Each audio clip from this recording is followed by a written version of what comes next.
Hi everyone, my name is Thomas. I work on Chainlink, which is a decentralized Oracle network. I also write the documentation, and I help node operators get started running nodes, and I write Chainlink contracts, which is what we're going to be doing here today.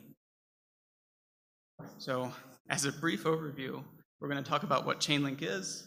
We're going to present a sample problem, and we're actually going to deploy and use a Chainlink contract.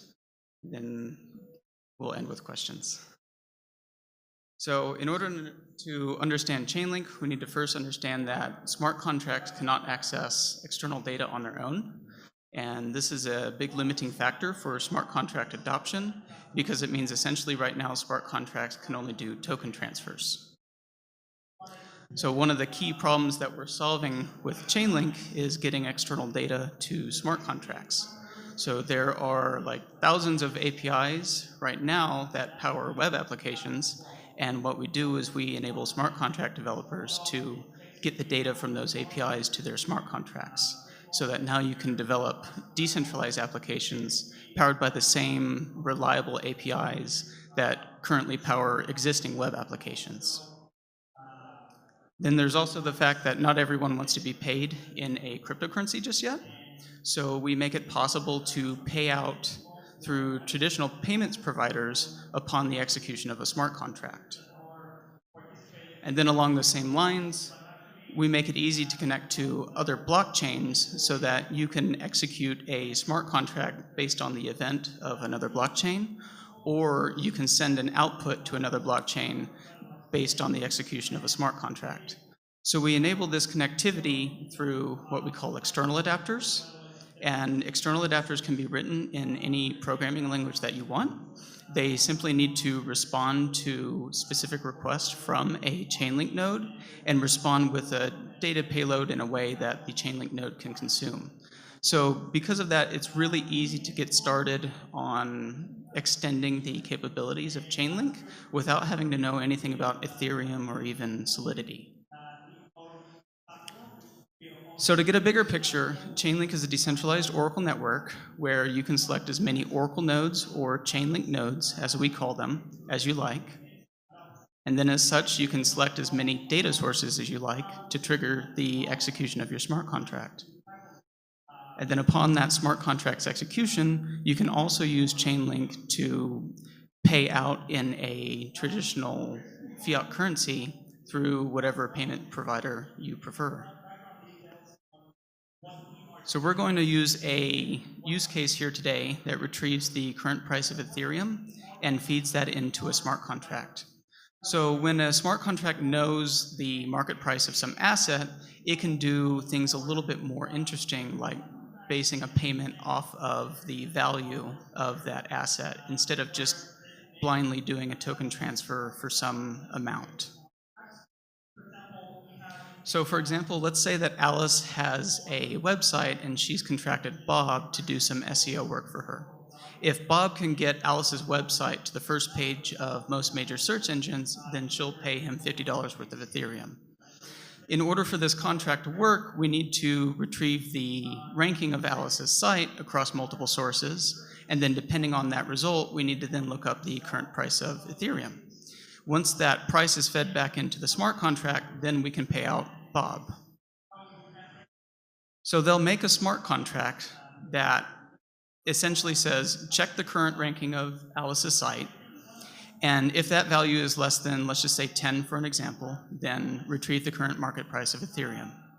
When that market price of Ethereum is fed back into the contract, pay Bob at such and such address $50 worth of Ethereum, and then we can send the remaining over to Alice.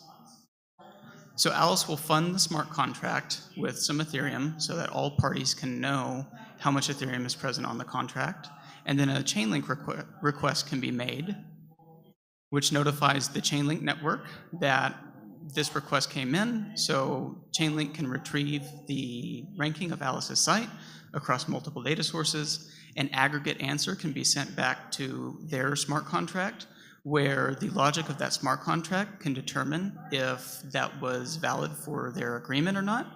And if so, then the current price of Ethereum can then be retrieved through another Chainlink request, Again, that answer can be aggregated and sent back to their smart contract, where we can fulfill the payment to Bob and send the remaining over to Alice. So this smart contract enables Chainlink connectivity by being a chain-linked contract, which means that it inherits the chain-linked contract that we have developed that gives it the ability to notify the Chainlink network that a request came in. And then it also fulfills the methods necessary to receive the answer. So we'll commonly refer to that as a consuming contract. We're going to be working on using a chain-linked contract here today. So there are several ways to create a chain-linked contract. You can use a web-based IDE like Remix or Superblocks, or you can use a local development environment like Zeppelin OS or Truffle. A web-based IDE is really great for getting started without a lot of setup because you don't need a development computer to write and deploy and use smart contracts. And setting up a local development environment is really great if you have like a more complex project and you want to integrate some testing into your Solidity project. So the focus of today's talk, we're just going to be using Remix to deploy a smart contract, and then you can use what we learned here today to whatever development environment you're most comfortable with. So before we get started, I'm going to display several links and things that you would need to copy on the screen. Instead of having to worry about that on each individual slide, this is the only link that you really need to copy or take a picture of, whatever you need to do. I have on this page, it's broken down per slide. Anything that you would need to copy will be on the slide. There we go. All right, so we're going to use the Ropsten test network for this example because it behaves a lot like mainnet, and we can take advantage of ENS. So the first thing that you're going to want to do is install Metamask if you don't already have it, and switch to the Ropsten test network. Metamask is a wallet that acts as an extension in your browser. It just makes it really easy to change to the different test networks and get started using contracts right away. Then once you have Metamask configured, you're going to want to obtain some Ropsten Ethereum, which we have multiple Ropsten faucets available. Again, these links are on that workshop page. And then once you have Ropsten Ethereum, you need to obtain some Ropsten Link, which we have a faucet set up for that. It's really straightforward. You just paste in your address, you solve a captcha, you click the button, and it'll send you 100 test Ropsten Link. On the test networks, we use one link per one request just to make it easy and straightforward. So yeah, once you have the link token, you need to add it in MetaMask. So to do that, you should be using that workshop link because you can just easily copy the address to our link token and you add a custom token into MetaMask. Also, since we use ENS, you can click send and type in the ENS address on the screen and it should automatically resolve to the link token address. But again, you should be using that workshop page. Then in your browser, you're going to navigate to Remix, which is a web-based development environment for Solidity. If you use the link on our workshop page, it should automatically select the compiler version for you. Otherwise, you'll need to manually select compiler version 0.4.24 because that's the version that we've locked the pragma line in our chain-linked contract to. Then once Remix is opened up, you want to grab the example contract that we have in our Chainlink repo.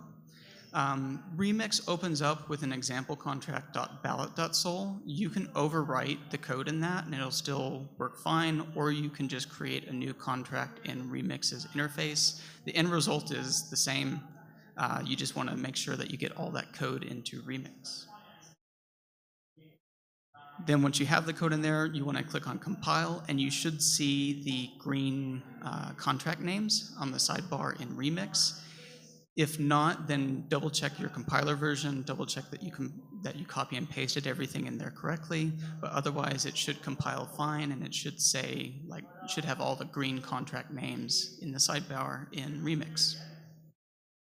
So then once the contract is compiled, you'll go to the Run tab in Remix, and you want to check and make sure that the environment is set to injected Web3, because I think if it's like the first time that you open up Remix, it may default to the JavaScript VM. But if you use injected Web3, then that's ensuring that you're going to use Metamask. And then essentially all that you have to do is just click on deploy, because a RopstenConsumer should already be selected at the dropdown. Once you click on deploy, you'll just have to approve that contract deployment in Metamask. And then you'll have to wait a little while for that contract to deploy, but once it does deploy, Remix's interface will update to display the contract name, and then there's a little page icon button that you can use to copy. And I was playing around with it this morning, and it doesn't seem that that button is copying it correctly. So you may actually have to open up that transaction in like Etherscan to obtain that contract's deployed address, just so that we're aware for this workshop. No, let me go back one. And then once that contract's deployed, you're going to want to send at least one link token to that contract address, because the requesting contract has to be funded with, at least on Ropsten, one link to make a request. And then while you're waiting on that token transfer to complete, you can grab the input parameter for our request Ethereum price method. Basically what we're doing here is we're using a job ID, and then we're specifying a currency for the price of Ethereum to be converted to. And we're going to get into what that job ID means here in a little bit, but essentially once that token transfer is complete, you should be able to click the request Ethereum price method in Remix, and if you don't get this error message, then you made a Chainlink request. This is the most common error that I see when using Remix, and it essentially means that that contract has not been funded with enough link to make the request. So if you do ever see this error message, check and make sure that that token transfer was successful, so that that requesting contract is funded with link. So now, assuming that the request did go through, this is what just happened. Your requesting contract made a Chainlink request to the Oracle contract residing on Ropsten, and the Chainlink network is monitoring that Oracle contract for that job ID that you specified, so that when a request comes in with that job ID, it knows to perform some work. In our case, that work is to retrieve the current price of Ethereum, which it will do, and then return that value back to the Oracle contract, which then returns the answer back to your Chainlink contract. So by now, as long as the Ropsten network is working correctly, Chainlink network should have fulfilled that request, and you should be able to see the updated price of Ethereum by clicking on the current price button while interacting with your contract. So now that your contract knows how much the price of Ethereum is, it can do interesting things like deposits and transfers based on that value, similar to the example that we talked about with Alice and Bob. So now let's actually do this in a virtual machine.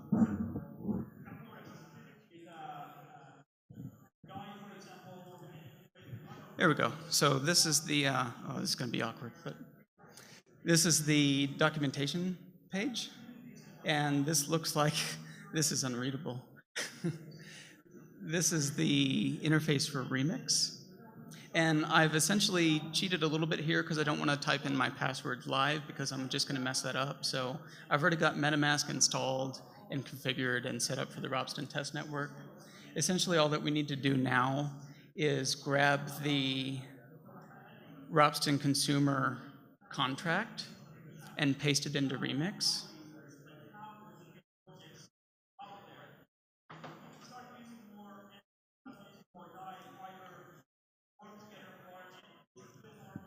So this is where we compile it, and that is completely unreadable, but we can see all the green contracts here, so we know that it compiled successfully. This kind of looks right from what I can read, and we just hit deploy. And then we'll see some nuances with Metamask that are affecting us today. So I just have to hit edit and select a price and save so that it'll actually deploy. So right now what's happening is I signed a transaction to deploy our example Chainlink contract, and I would really have liked to be able to show you the code within here, but that's completely unreadable right there. And then another problem is once this interface updates, I'm not going to be able to click on that little page icon. So I'm just going to middle click on this link here for the deployment, and we're just going to watch this transaction confirm. And then this is how I'll get the actual deployed contract address. Yeah. What happens if I do what? Oh yeah, just to enlarge it. Yeah, thanks. Awesome. So here we got the deployed contract address, and it's like it's bigger, but it's still not really readable. So essentially here now we just want to send one link to it. There's no way that I can enlarge this, but I think that it's pretty easy to figure out what I'm doing. Another nuance here is you have to click on the transaction fee for Metamask to update the gas amount for a token transfer. I'm just confirming that transaction. And then while we're waiting on that transaction to confirm, let's see if I can, it's a little bit better. Anyway, while I'm waiting on that transaction to confirm, I'll go back over to the workshop page where I can just copy this input parameter. And I really can't, I think it's this one. We'll see. Let's make sure that token transfer's gone through. It hasn't gone through yet. So I can show you this error message. The contract's not funded yet. But then once this token transfer completes, while we're waiting on that to confirm, then I should be able to make the request.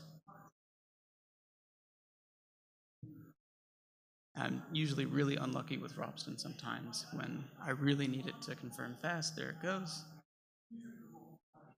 So now we can see now that the contract's funded, we can make the request immediately. Again, I'm just updating that transaction fee so that it actually goes through. Now what's happening is that request is being sent over to the Ropsten Oracle contract. And we have a Oracle node that we can use during this hackathon to monitor that Oracle contract, and it'll fulfill requests. So I still can't really make it too big here. Yeah, because I'm going to lose that. Right now, I'm waiting on the Oracle contracts transaction to confirm on the blockchain. So even though that request just confirmed, it doesn't mean that we got a response right away, because the Oracle has to see that response or see that request, reach out to the endpoint and make a new transaction. And that's what we're waiting on now to confirm. But we can see here that we're just specifying the URL within the Solidity request method. And then now, assuming everything's working right, it hasn't updated yet, but at least that shows that I haven't hard-coded a number in there.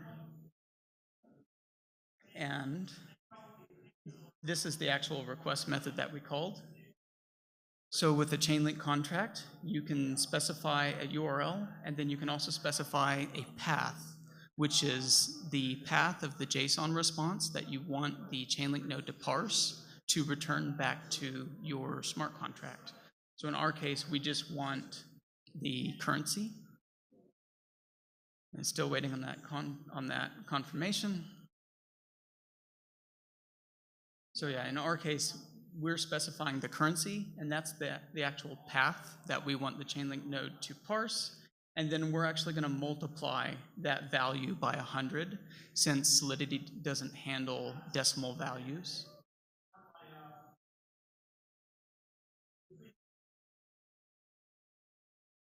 And again, I'm getting really unlucky with Ropsten confirmation times.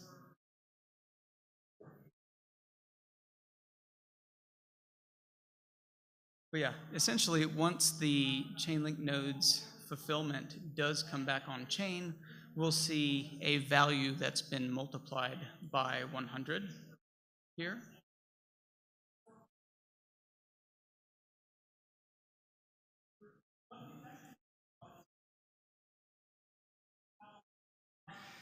Should be any second now.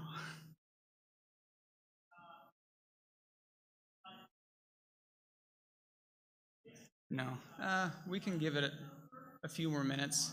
Let's open up to questions now while we're waiting on that confirmation. Yes. He asked who's paying the gas for the oracles, and it's the Oracle node operator that pays the gas, and they take the payment in Link. Still no. Another question?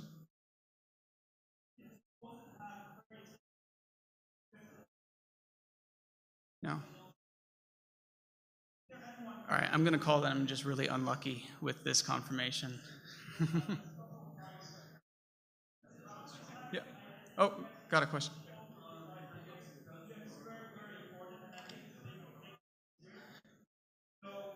So the question is, how do you trust the Oracle data? So our method of doing that is the more Oracle nodes that you select, the greater assurance that you have that the data has been retrieved correctly, because you have multiple independent node operators that if they've even if they've only reached out to a single endpoint, you get a better assurance that the majority of them are not lying. If you have multiple data sources, you get a better assurance that the data is correct because you have multiple node operators, each gathering answers from multiple sources. Yeah, I'm going to call that. Do we have? Yeah.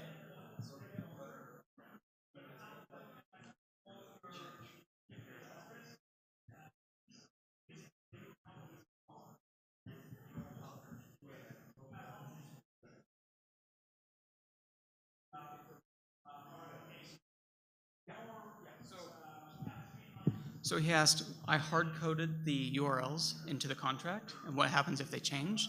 Yeah, in this example, you would have to redeploy, but the more modular approach would be to use that URL as like an input parameter, and then you could also specify the path as an input parameter as well, since usually when you change a URL, you may want a different path to be returned. Is that like basically everything there could be an input parameter, or that could be hard-coded into the job that we're specifying.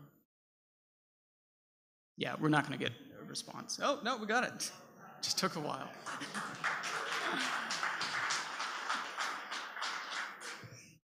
Thank you, Ropsten. So, any other questions? Yes.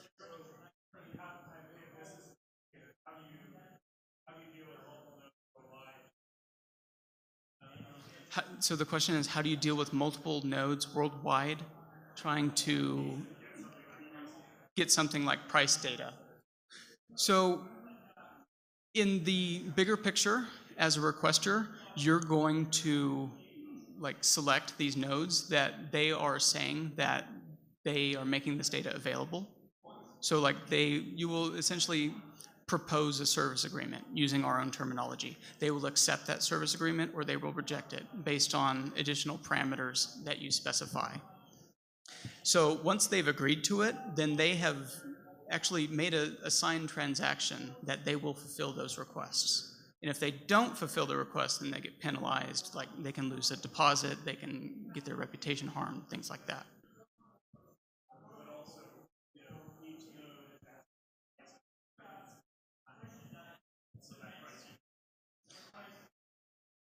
The comment is each node is asking for a price at a different, oh, so you mean like they're retrieving a price and because of volatility, the price changes.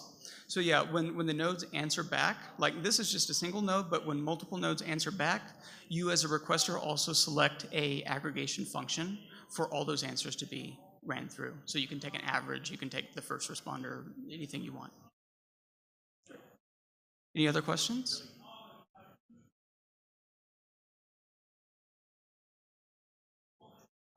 No? All right, if not, then that's the end of the talk. We're doing a hackathon, so we are here to help you if you're making a chain-linked contract for the hackathon. We'll be at the booth. This example is like a really good place to get started. If you have some custom like endpoint that you want, just let us know and we'll see if we can get it set up in time for you to be able to demo for your project. So that's all that I got. Thank you very much.